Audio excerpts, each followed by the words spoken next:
Welcome. In front of me I have Xiaomi Mi LED TV P1, and today I'll show you two methods how you can switch off this TV.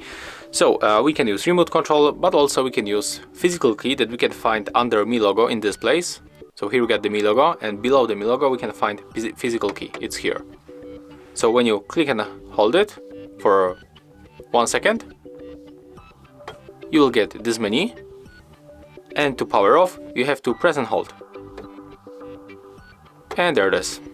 So there's the first method. Right now I'm going to turn it on by using remote control.